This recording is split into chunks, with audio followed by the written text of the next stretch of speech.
Hello Priyan, welcome to the SB method. তো আমরা করছি জিকে ফাউন্ডেশন ব্যাচের হিস্ট্রি ক্লাস। তো আজকের টপিক হচ্ছে বৈদিক যুগ।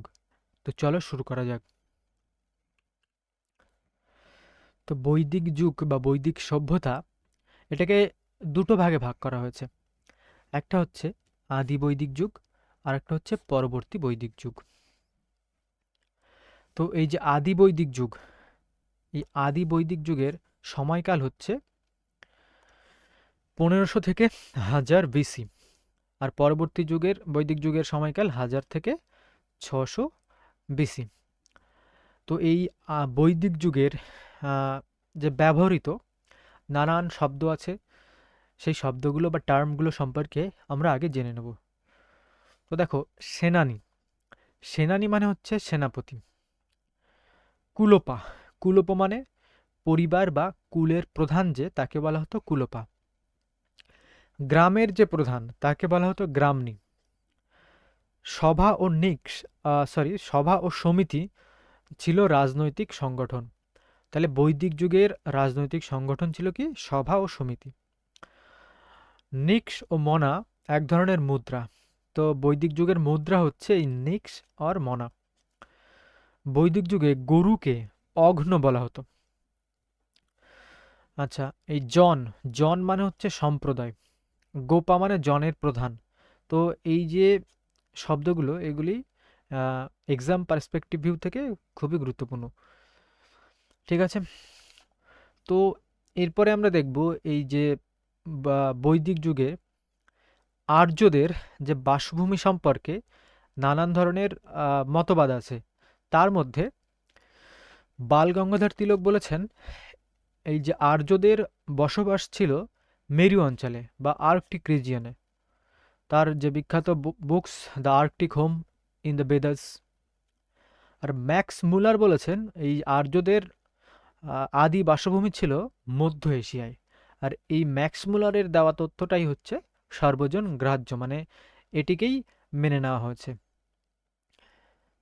নেক্সট, তুর্কির বোগাসখাই শিলালিপি থেকে 4জন বৈদিক দেবতার নামের উল্লেখ পাওয়া যায়। তারা হলো ইন্দ্র, বরুণ, মিত্র, নাশ্বত্য।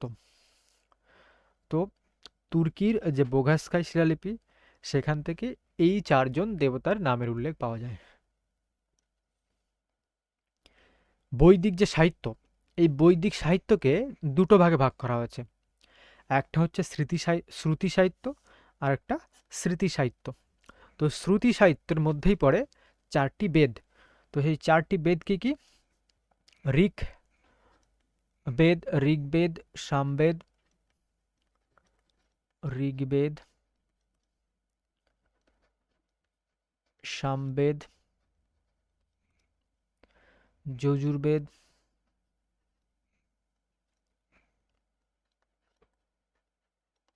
আর হচ্ছে অথর্ববেদ।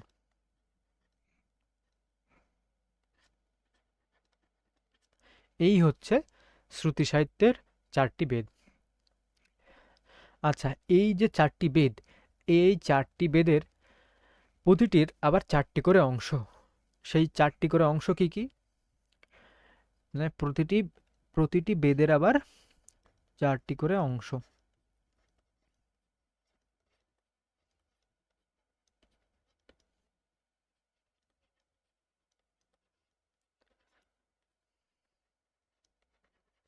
সেই অংশগুলো কি কি? সেই অংশগুলো হলো সংহিতা,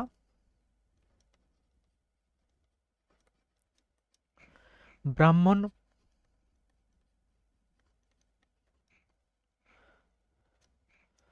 আরণ্যক, আর হচ্ছে উপনিষদ।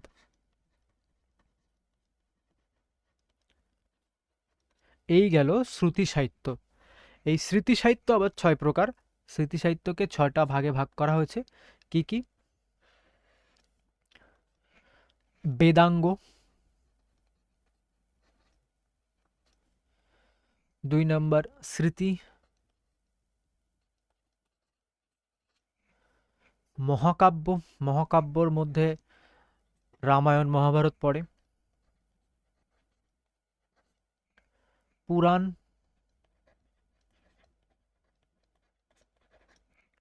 উপবেদ,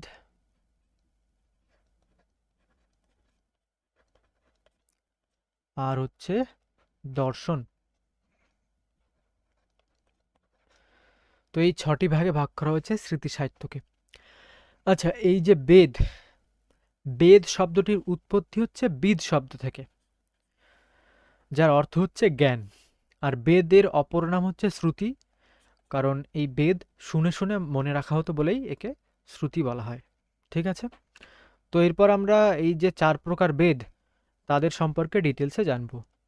তো ঋগ্বেদ, ঋগ্বেদ হচ্ছে সর্বপ্রাচীনতম বেদ, প্রাচীনতম বেদ হচ্ছে ঋগ্বেদ। সংস্কৃত স্রোতের সবচেয়ে প্রাচীন এবং বৃহৎ সংগ্রহ হলো এই ঋগ্বেদ। ঋগ্বেদের হাইমস বা স্রোত আছে হচ্ছে 1028টা। ঋগ্বেদ আবৃত্তিকারীদের কি বলা হতো? হোত্রী। ঋগ্বেদের দেবতারা ছিলেন হচ্ছে ইন্দ্র, বরুণ, বিষ্ণু, অগ্নি। আর দেবী ছিল অদিতি আর উষা। এই যে ঋগ্বেদ, এটি 10টি মণ্ডলে বিভক্ত। ঋগ্বেদের তৃতীয় মণ্ডলে আছে গায়ত্রী মন্ত্র। এই গায়ত্রী মন্ত্র বিশ্বামিত্র মুনি দেবী সাবিত্রীকে উৎসর্গ করে লিখেছিলেন। দ্বিতীয় থেকে সপ্তম মণ্ডল প্রথমে রচিত হয়েছিল। এই যে ঋগ্বেদের 10টি মণ্ডল, তার মধ্যে দ্বিতীয় থেকে সপ্তম পর্যন্ত যে মণ্ডলগুলো সেগুলি প্রথমে রচিত হয়েছিল। আচ্ছা, দশম মণ্ডলের পুরুষ সূক্তে 4টি বর্ণের কথা উল্লেখ আছে। তো ঋগ্বেদের দশম মণ্ডলের পুরুষ সূক্তে 4টি বর্ণের কথা উল্লেখ আছে। সেখানে বলা হয়েছে যে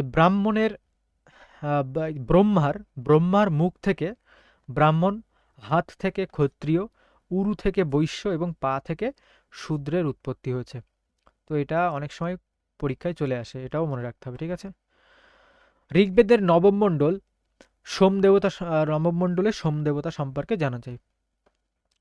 আর সপ্তম মণ্ডলে 10 রাজার যুদ্ধের কথা উল্লেখ করা আছে। তো এই 10 রাজার যুদ্ধ কি? 10 রাজার যুদ্ধ হচ্ছে পুরুষিনী বা রাভি নদীর তীরে ভরত গোষ্ঠীর রাজা সুদাসের সঙ্গে 10 জন রাজার যুদ্ধ হয়। এই যুদ্ধে সুদাস জয়ী হন। তো এখান থেকে কোশ্চেন হয়, এই 10 রাজার যুদ্ধ কোন নদীর তীরে হয়েছিল আর কততম মণ্ডলে 10 রাজার উল্লেখ আছে, 10 রাজার যুদ্ধের উল্লেখ আছে। তো ঋগ্বেদের সপ্তম মণ্ডলে 10 রাজার যুদ্ধের কথা উল্লেখ আছে। আর পুরুষিনী বা রাভি নদীর তীরে এই 10 রাজার যুদ্ধ হয়েছিল। ঠিক আছে, নেক্সট সামবেদ। সামবেদ কি? সামবেদে সঙ্গীত সম্পর্কে বিশেষ আলোচনা আছে। সামবেদে ধ্রুপদ যে রাগ, সেটা ধ্রুপদ রাগটা ছিল এই সামবেদে। আচ্ছা, এই ধ্রুপদ রাগ গেয়েছিলেন তানসেন। সামবেদ পাঠকারীদের বলা হতো উদ্গাত্রী। এরপর আসি যজুর্বেদ। এটি যজ্ঞ করার নিয়ম ও পদ্ধতি নিয়ে রচিত বুক অফ স্যাক্রিফিশিয়াল প্রেয়ার্স। তো যজুর্বেদ হচ্ছে যজ্ঞ করার নিয়ম ও পদ্ধতি নিয়ে রচিত। যজুর্বেদকে আবার 2টি ভাগে ভাগ করা হয়েছে, একটা হচ্ছে শুক্লা যজুর্বেদ আর একটা কৃষ্ণ যজুর্বেদ। শুক্লা যজুর্বেদ মানে হচ্ছে হোয়াইট, আর কৃষ্ণ যজুর্বেদ মানে ব্ল্যাক। এরপরে অথর্ববেদ। অথর্ববেদ হচ্ছে জাদুবিদ্যা, রোগ ব্যাধির চিকিৎসা। এই বেদের অংশ হচ্ছে মানে এই জাদুবিদ্যা, রোগ ব্যাধির চিকিৎসা হচ্ছে এই অথর্ববেদের অংশ। এই যে অথর্ববেদ, এটি 20টি কাণ্ডে বিভক্ত। ওকে, তো এবারে আমরা বেদের যে 4টি অংশ, প্রতিটি বেদের 4টি করে অংশে ভাগ, সংহিতা, ব্রাহ্মণ, অরণ্যক আর উপনিষদ, সে সম্পর্কে জানব। তো সংহিতা কি? সংহিতা হচ্ছে বেদের মূল মন্ত্র সংকলন, মানে বেদের মূল মন্ত্র সংকলন হচ্ছে এই সংহিতা। ব্রাহ্মণ, এটি বেদের স্রোতগুলির ব্যাখ্যা করে। তো ব্রাহ্মণে বেদের যে স্রোত সেগুলির ব্যাখ্যা করে। প্রতিটি বেদের সাথে একাধিক ব্রাহ্মণ যুক্ত থাকে, যেমন ঋগ্বেদে আইত্রেয়া বা কৌশিকটিকি, সামবেদে পঞ্চভিসা, সদাভিসা, যামিনী, যজুর্বেদে শতপথ প্রাচীন এবং বৃহত্তম ব্রাহ্মণ। তো এইটা অনেক সময় এক্সামে চলে আসে যে শতপথ মানে সব থেকে প্রাচীন বা বৃহত্তম ব্রাহ্মণ কোনটি? তো অ্যান্সার হবে শতপথ। আচ্ছা, অথর্ববেদের ব্রাহ্মণ হচ্ছে গোপথ। এরপর আরণ্যক। আরণ্যক হচ্ছে অরণ্যে অধ্যয়নযোগ্য অংশকেই বলা হয় আরণ্যক। এটি অরণ্যবাসীর জীবন যাপন, ধ্যান, তপস্যা নিয়ে রচিত। উপনিষদ কি? এটি বেদের দার্শনিক অংশ। উপনিষদ বেদান্ত নামেও পরিচিত কারণ এটি বেদের শেষ অংশ। তো উপনিষদ হচ্ছে বেদের শেষ অংশ, তাই একে বেদান্তও বলা হয়। তো মোট উপনিষদ সংখ্যা হচ্ছে 10টি। আচ্ছা, গুরুত্বপূর্ণ উপনিষদগুলো কি কি দেখো। কথা উপনিষদ,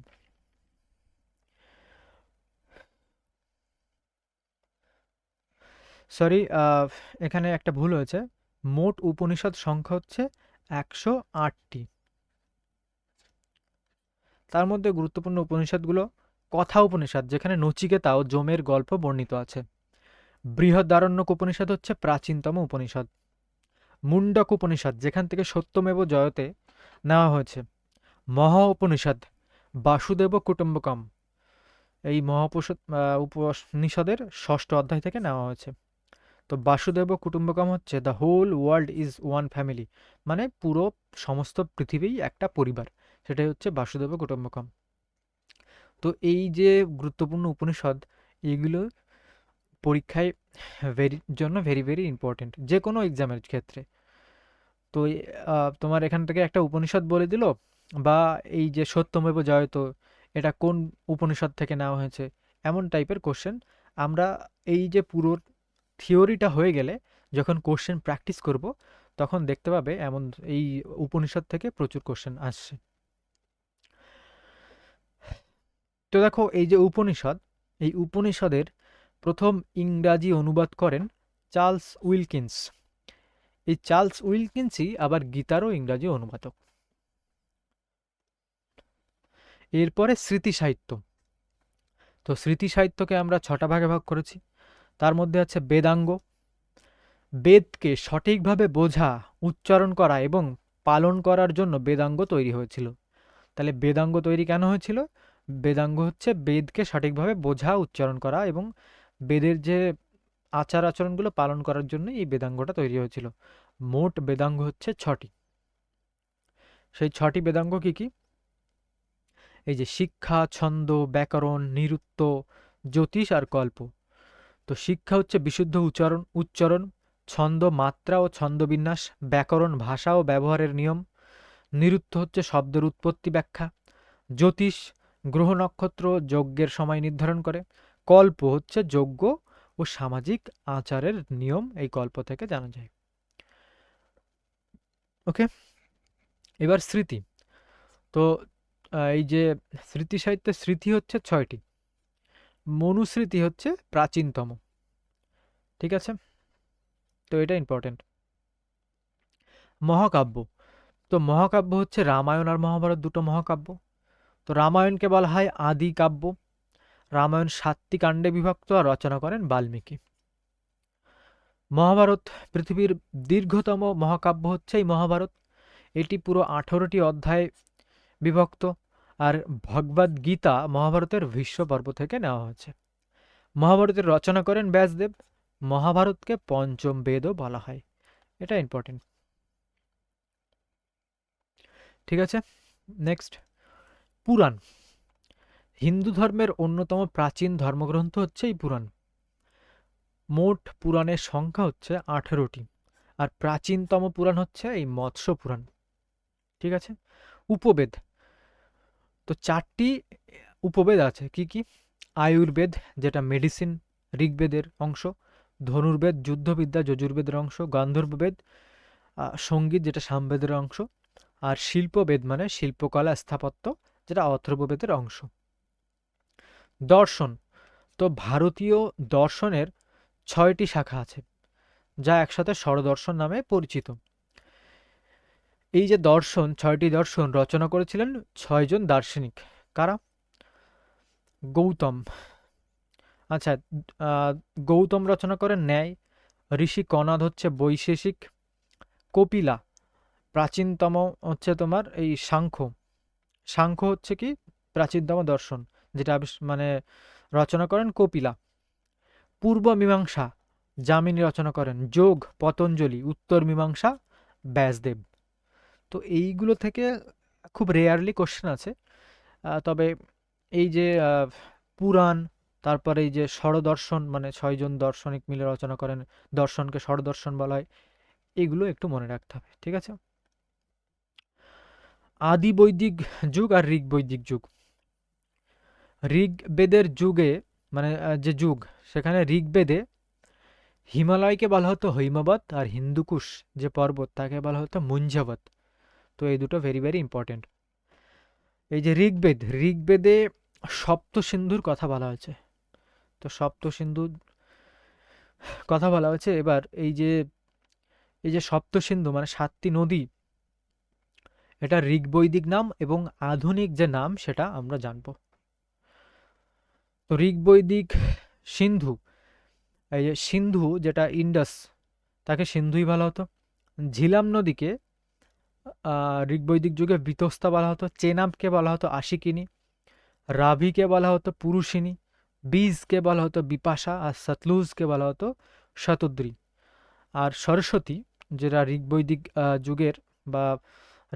যুগের একটা মিথিক্যাল রিভার, মাইথোলজিক্যাল একটা রিভার, যেটা তোমার বর্তমানে কোনো মানে এর অস্তিত্ব পাওয়া যায়নি।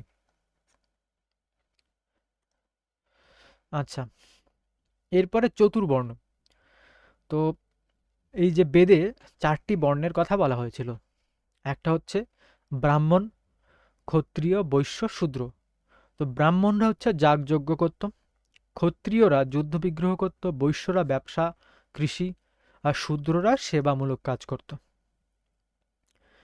আচ্ছা, এই যে ঋগ বৈদিক যুগ, মানে যেটা তোমার আদি বৈদিক যুগ বলা হয়, তো এখানে বাল্যবিবাহের প্রচলন ছিল না, বিধবা বিবাহ ছিল। সে বিধবা বিবাহকে বলা হতো নিয়োগা। গরুকে সম্পদ নির্ধারক হিসেবে বিবেচনা করা হতো, মানে যার যত বেশি গরু সে তত বেশি ধনী। আচ্ছা, টার্ম দেখো গোমাত। গোমাত হচ্ছে ছিল ওয়েলদি পার্সন, মানে ধনী ব্যক্তিকে বলা হতো গোমাত। গাভিস্থি হচ্ছে ব্যাটেল ফর কাউজ, মানে গরুর আহ, জন্য বা গরু নিয়ে যে যুদ্ধ, তাকে বলা হতো গাভিস্থি। সভা আর সমিতি, প্রথমেই পড়েছো যে বেদে তোমার সভা সমিতি নামে সামাজিক প্রতিষ্ঠান ছিল। তো এই যে সভা গঠিত হতো বয়োজ্যেষ্ঠ এবং প্রভাবশালী ব্যক্তিদেরকে নিয়ে। আর সমিতি জনগণের পরিষদ, মানে এটা সাধারণ জনগণের পরিষদ ছিল সমিতি।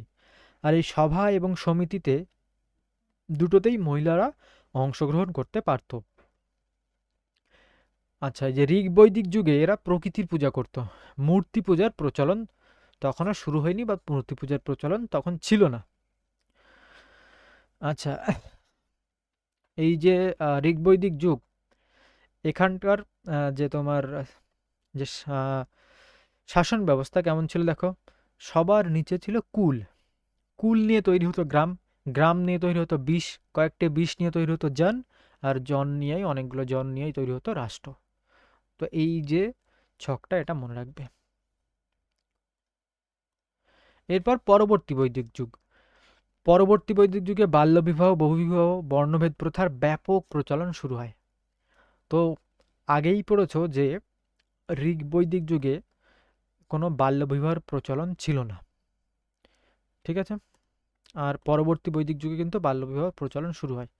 প্রথমবার লোহার ব্যবহার শুরু হয় এই পরবর্তী বৈদিক যুগে। এই যুগে আর্যরা পশ্চিম থেকে, পাঞ্জাব থেকে পশ্চিম উত্তরপ্রদেশ পর্যন্ত বিস্তার লাভ করে। আচ্ছা, এই যে বিস্তার লাভের কারণ বলা হয় যে লোহা ও ঘোড়ার অত্যাধিক ব্যবহার। পরবর্তী যুগে সভা হচ্ছে ব্রাহ্মণদের অধীনে চলে যায়, আর মহিলারা এই সভাতে অংশগ্রহণ করতে পারত না। আর সমিতি ঋগ্বৈদিক যুগের মতোই ছিল। নারীদের অবস্থার অবনতি হয় পরবর্তী বৈদিক যুগে। আচ্ছা, পরবর্তী বৈদিক যুগে চতুরাশ্রম ছিল, সেখানে ব্রহ্মচর্য, গৃহস্থ, বানপ্রস্থ আর সন্ন্যাস, এই 4টে ভাগে জীবনকে ভাগ করে নেওয়া হতো পরবর্তী বৈদিক যুগে। পরবর্তী বৈদিক যুগে বিবাহ কি কি ছিল? অনুলোম বিবাহ আর প্রতিলোম বিবাহ। অনুলোম বিবাহ মানে যেখানে বর হায়ার কাস্ট, উচ্চ বর্ণের বর, এবং কনে হচ্ছে লোয়ার কাস্ট। আর প্রতিলোম হচ্ছে এর বিপরীত, বর হচ্ছে লোয়ার কাস্ট, কনে হচ্ছে হায়ার কাস্ট। আর এই পরবর্তী বৈদিক যুগেই যে মূর্তি পূজার প্রচলন শুরু হয়। আচ্ছা, এরপরে আমরা এই আদি বৈদিক যুগ আর পরবর্তী বৈদিক যুগ। এই আদি বৈদিক যুগ মানেই হচ্ছে ঋগ বৈদিক যুগ। তো এদের মধ্যে একটু কম্পেয়ার করব। তো দেখো, আদি বৈদিক যুগের যে সমাজ ব্যবস্থা ছিল, মানে এখানে পশুপালন করতো তারা। পরবর্তী বৈদিক যুগে কৃষিকাজ করতো। আদি বৈদিক যুগে নারীদের অবস্থা উন্নত ছিল, কিন্তু পরবর্তী বৈদিক যুগে নারীদের অবস্থার অবনতি ঘটে। বর্ণ ব্যবস্থা ছিল পেশার উপর ভিত্তি করে। তো আদি বৈদিক যুগে বর্ণ ব্যবস্থা ছিল পেশার উপর, মানে যে যে কাজ করবে সেই কাজের উপর ভিত্তি করেই তার পেশার। কিন্তু পরবর্তী যে বৈদিক যুগ, এখানে বর্ণ ব্যবস্থা বংশগত হয়ে যায়। মূর্তি পুজোর প্রচলন ছিল না এই আদি বৈদিক যুগে, কিন্তু পরবর্তী বৈদিক যুগে মূর্তি পূজার যে প্রচলন শুরু হয়, এই সময় ঋগ্বেদ রচিত হয়। এই যে আদি বৈদিক যুগ বা ঋগ বৈদিক যুগেই ঋগ্বেদ রচিত হয়। আর যে পরবর্তী বৈদিক যুগে যে সাম, যজুর, অথর্ব, এই যে তিনটে বেদ পরবর্তী বৈদিক যুগেই রচিত হয়। তো থিওরি কমপ্লিট। এরপরে আমরা করব প্রিভিয়াস ইয়ার কোশ্চেন প্র্যাকটিস। যে কোশ্চেনগুলো আমরা করব প্রত্যেকটা কোশ্চেনই প্রিভিয়াস ইয়ারের মানে এসছে, কোনো না কোনো পরীক্ষায় এসছে। তো ফার্স্ট কোশ্চেন দেখো, which of the following is the oldest text of ancient India? তো প্রাচীন ভারতের সর্বপ্রাচীন গ্রন্থ কোনটি? মহাভাষ্য, অর্থশাস্ত্র, ঋগ্বেদ, মনুস্মৃতি। তো প্রাচীনতম গ্রন্থ বা প্রাচীন ভারতের সর্বপ্রাচীন গ্রন্থ কোনটি? ঋগ্বেদ। নেক্সট, প্রাচীনতম বেদ ঋগ্বেদ, যা রচিত হয়েছিল প্রায় কত বছর আগে? কত বছর আগে ঋগ্বেদ রচিত হয়েছিল? ৩৫০০ বছর আগেই ঋগ্বেদ রচিত হয়েছিল। ভারতের নাম ভারত এসেছে ভরত গোত্রের নাম থেকে। কোন বেদে এই গোত্রের প্রথম উল্লেখ পাওয়া যায়? অথর্ববেদ, যজুর্বেদ, সামবেদ, ঋগ্বেদ। তো ঋগ্বেদে এই যে ভরত গোত্রের নাম প্রথম উল্লেখ পাওয়া যায়। প্রাচীন হিন্দু দর্শনে জীবনের কয়টি আশ্রম নির্ধারিত ছিল? তো প্রাচীন হিন্দু দর্শনে জীবনের 4টি যে তোমার আশ্রম নির্ধারিত ছিল। চতুরাশ্রম, এখানেই পড়েছ যে চতুরাশ্রম, এই যে ব্রহ্মচারিয়া, গৃহস্থ, বানপ্রস্থ, সন্ন্যাস, এটা এই 4টেকেই চতুরাশ্রম বলা হতো। এরপর, দ্য আর্লি বৈদিক economy was primarily based on dash activity, মানে যে প্রারম্ভিক বৈদিক অর্থনীতি, মানে ঋগ বৈদিক যে যুগের অর্থনীতি মূলত কোন কর্মকাণ্ডের উপর নির্ভর করেই গড়ে উঠেছিল? তো সঠিক অ্যান্সার হবে পশুপালন। প্যাস্ট্রল কমিউনিটি ছিল তারা। আর পরবর্তী বৈদিক যুগেই তারা কৃষি নির্ভর হয়ে পড়ে। Next, the language of Aryan text was, আচ্ছা আর্যদের গ্রন্থগুলোর ভাষা কি ছিল? তো তাদের যে গ্রন্থগুলোর ভাষা ছিল সংস্কৃত। মোট কয়টি বেদাঙ্গ রয়েছে? কয়টি বেদাঙ্গ আছে? মোট 6টি বেদাঙ্গ আছে। ঋগ্বেদে মোট কয়টি মণ্ডল আছে? ঋগ্বেদে মোট 10টি মণ্ডল আছে। ঋগ্বেদের স্তোত্রগুলো আর কি নামে পরিচিত? সুত্ত, জ্ঞান, রুদ্র, আচার অনুষ্ঠান। তো ঋগ্বেদের যে স্তোত্রগুলো সেগুলো সুক্তা নামে পরিচিত। বৈদিক স্তোত্রের প্রধান সংকলনগুলিকে কি বলা হয়? সূত্র, পদ, সংহিতা, মুখ। তো সংহিতা বলা হয় বৈদিক স্তোত্রের যে প্রধান সংকলন। সংস্কৃত কোন ভাষা পরিবারের অন্তর্ভুক্ত? মানে সংস্কৃত যে ল্যাঙ্গুয়েজ সেটি কোন ভাষা পরিবারের অন্তর্ভুক্ত? ইন্দো ইউরোপীয়, ইন্দো এশীয়, ইন্দো তিব্বতীয়, ইন্দো দ্রাবিড়। তো সঠিক উত্তর হবে ইন্দো ইউরোপীয়। ঋগ্বেদ কোন ভাষার প্রাচীনতম নিদর্শন? ভারতীয় ভাষা, ইন্দো ইউরোপীয় ভাষা, রুশ ভাষা, ইন্দো আফ্রিকান ভাষা। তো ইন্দো ইউরোপিয়ান ভাষার প্রাচীনতম নিদর্শন হচ্ছে ঋগ্বেদ। আচ্ছা, ঋগ্বেদে কতগুলি তোমার ঋগ্বেদ 4টি বেদের মধ্যে সর্বাপেক্ষা পবিত্র। এতে 10টি মণ্ডলে মোট কতগুলি সূক্ত আছে? 1028টি সূক্ত আছে। তাহলে ঋগ্বেদের 10টি মণ্ডল আর 1028টি সূক্ত আসে সেই 10টি মণ্ডলে। ঋগ্বৈদিক যুগে সেনানী বলতে কাকে বোঝানো হতো? গুপ্তচর, যাজক, সেনাপতি, রাজা। তো ঋগ্বৈদিক যুগে সেনাপতিকেই বলা হতো সেনানী। সপ্তসিন্ধুর অন্তর্গত আশকিনি বর্তমানে কোন নদীর নাম? তো ঋগ্বৈদিক যুগে যে আশিকিনি নদী সেটার বর্তমান নাম কি? তো বর্তমান নাম চেনাব। আচ্ছা, বেদ সম্পর্কে নিচের বক্তব্যগুলি বিবেচনা করো। 1 নম্বর বলা আছে বেদকে শ্রুতি বলা হয় আর ঋগ্বেদে 10টি মণ্ডল আছে। কোন বক্তব্যগুলি সঠিক? কেবল 1 নম্বর সঠিক, কেবল 2 নম্বর, বা 1 বা 2 কোনোটিই সঠিক নয়, 1 বা 2 উভয়ই সঠিক। তো উভয়ই সঠিক। ঋগ্বৈদিক বেদকে শ্রুতি বলা হতো কারণ শুনে শুনে মুখস্থ করা হয়, আর ঋগ্বেদে 10টি মণ্ডল আছে। নেক্সট, প্রাচীন বৈদিক যুগে মানুষের জীবনচিত্র তুলে ধরে এবং 1028টি সূক্ত ও 10টি মণ্ডল কোন বেদ? আচ্ছা, ট্রান্সলেশনগুলো একটু অন্যরকম, বুঝতে না পারলে ইংলিশটা দেখে নিও। Which of the following Vedas depict the life of early Vedic people of India and has collection of 1028 hymns divided in 10 মন্ডলস। তো এটা তো 1028টা সূক্ত আছে কোন মন্ডল, কোন বেদে? ঋগ্বেদে।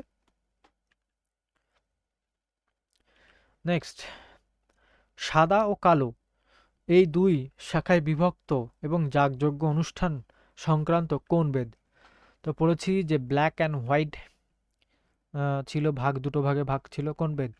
যজুর্বেদকে দুটো ভাগে ভাগ করা হয়েছিল। একটা হচ্ছে কৃষ্ণ যজুর্বেদ আর একটা শুক্ল যজুর্বেদ। উত্তর বৈদিক যুগে লাঙলের অধিপতি উপাধি কোন দেবতা লাভ করেন? উত্তর বৈদিক যুগে মানে হচ্ছে পরবর্তী বৈদিক যুগে। তো পরবর্তী বৈদিক যুগে লাঙলের অধিপতি উপাধি ঘোষণা মানে উপাধি লাভ করেন কোন দেবতা? ইন্দ্র। তো ইন্দ্র পরবর্তী বৈদিক যুগে এই লাঙলের অধিপতি উপাধিটা গ্রহণ করেন। বৈদিক আর্যরা মানে বৈদিক যুগে আর্যরা সপ্তসিন্ধু অঞ্চলে বাস করত। 7টি নদীর মধ্যে ঝেলাম বা ঝিলাম হবে, ঝিলাম কোনটি? মানে ঝিলাম নদীর কোনটি? সঠিক উত্তর হচ্ছে বিতস্তা। তো এই যে ঝিলাম নদীকে ঋগ্বৈদিক যুগে বিতস্তা বলা হতো। প্রারম্ভিক বৈদিক যুগে মানে ঋগ্বৈদিক যুগে বা আদি বৈদিক যুগে ধনী ব্যক্তিদের কি বলা হতো? দুহিত্রী, গোমাত, গবেষণা, রাভি। তো রাভি তো নদীর নাম, তো ধনী ব্যক্তিদের বলা হতো গোমাত। 10 রাজার যুদ্ধ কোন বেদে উল্লেখিত? যজুর্বেদ, সামবেদ, ঋগ্বেদ, অথর্ববেদ। তো ঋগ্বেদেই 10 রাজার যুদ্ধ উল্লেখ আছে।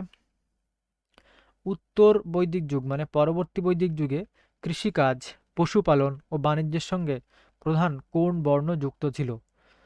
তো 4টি বর্ণের কথা আমরা পড়েছি পরবর্তী বৈদিক যুগের, ব্রাহ্মণ, ক্ষত্রিয়, বৈশ্য আর শূদ্র।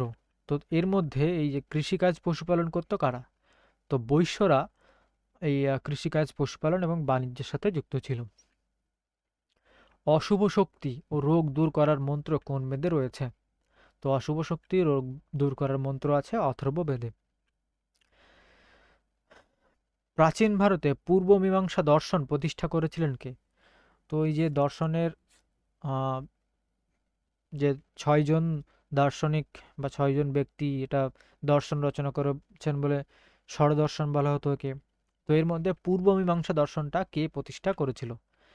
তো যামিনী বা জৈমিনী হচ্ছে এই পূর্ব মীমাংসা দর্শনটি প্রতিষ্ঠা করেছিল। হস্তিনাপুরের লৌহ সরঞ্জাম মানে আয়রন ইমপ্লিমেন্টেশন কোন বর্তমান রাজ্যে পাওয়া গেছে? হস্তিনাপুর উত্তরপ্রদেশে। তো উত্তরপ্রদেশে পাওয়া গেছে। ঋগ্বৈদিক যুগে কোনটি নদী নদী দেবী ছিল, মানে নদীদের মধ্যে দেবী নদী ছিল কোনটি? অ্যাজ পার দ্য ঋগ বৈদিক অর আর্লি বৈদিক period, who among the following was river goddess?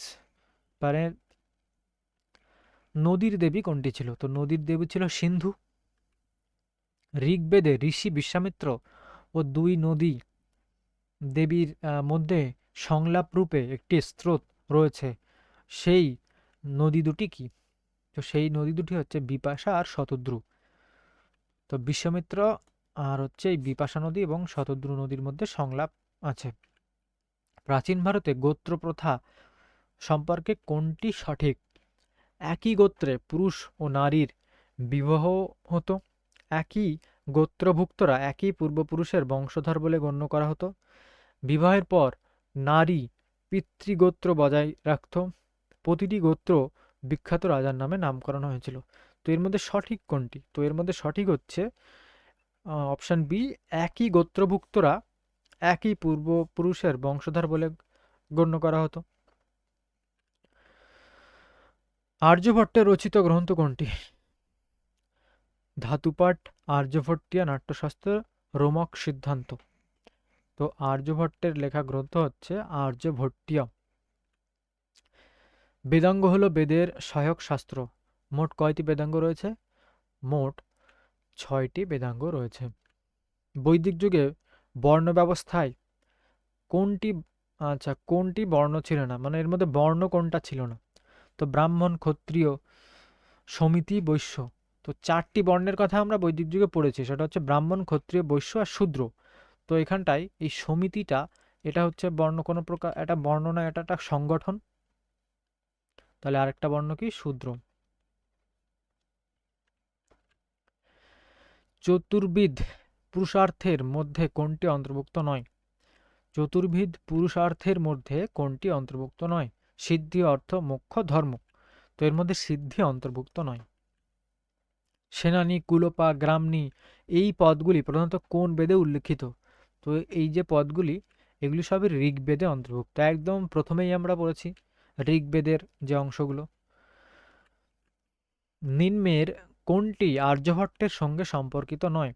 তো আর্যভট্টের সঙ্গে সম্পর্কিত নয় কোনটি বলছে? পৃথিবীর আবর্তনের ফলে দিন ও রাত হয়, এই ধারণা। গ্রহের বৈজ্ঞানিক ব্যাখ্যা, বৃত্তের পরিধি নির্ণয়ের পদ্ধতি, জটিল শল্য চিকিৎসা সম্পর্কে আলোচনা। তো এই যে জটিল শল্য চিকিৎসা, মানে চিকিৎসা সম্পর্কে, তো আর্যভট্ট ছিলেন কি একজন, তিনি গণিতের মানে গণিত নয়, যে পৃথিবীর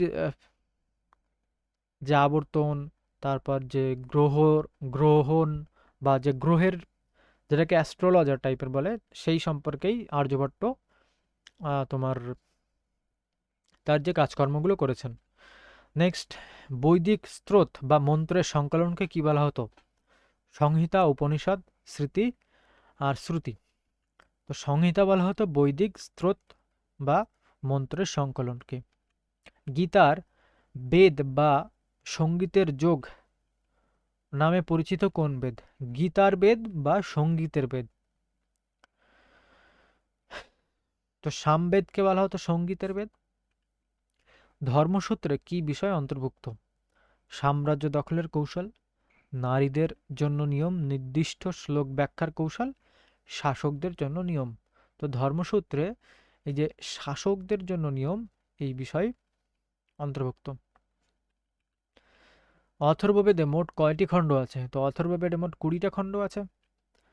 কোন বেদ সঙ্গীতের সঙ্গে সম্পর্কিত? তো সঙ্গীত আছে কোন বেদে? সামবেদে। 1800 থেকে 1500 খ্রিস্টপূর্ব সময়ের 30টি ঋগ্বেদ পাণ্ডুলিপি ইউনেস্কো এর মেমোরি অফ দ্য ওয়ার্ল্ড রেজিস্ট্রেশনে অন্তর্ভুক্ত করা হয় কোন সালে? কত সালে এই যে 30টি পাণ্ডুলিপি ঋগ্বেদের, সেটা memory of the world register হিসেবে অন্তর্ভুক্ত করা হয় ইউনেস্কোতে? সালটা হচ্ছে 2007। পুরাণ অনুযায়ী পৃথিবী উদ্ধারের জন্য বিষ্ণু কোন অবতার গ্রহণ করেন? সিংহ, শূকর, বাঘ, হাতি। তো সঠিক অ্যান্সার হচ্ছে শূকর।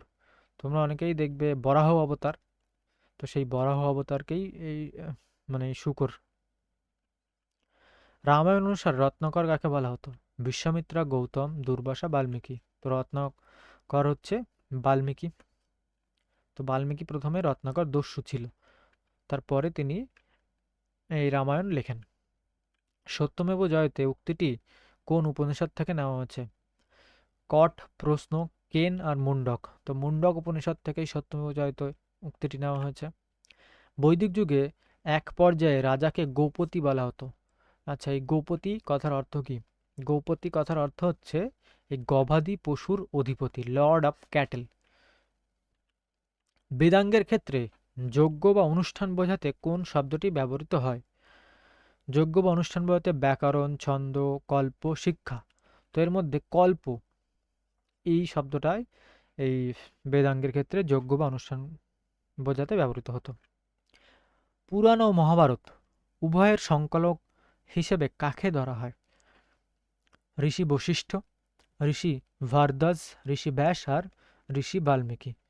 তো সঠিক অ্যান্সার হবে ঋষি ব্যাস। বৈদিক তত্ত্ব অনুযায়ী কোনটি ভুল? ক্ষত্রিয়রা পুরুষের বাহু থেকে সৃষ্টি হয়েছে, বৈশ্যরা পুরুষের উরু থেকে সৃষ্টি হয়েছে, ব্রাহ্মণরা পুরুষের কান থেকে সৃষ্টি হয়েছে, আর শূদ্ররা পুরুষের পা থেকে সৃষ্টি হয়েছে।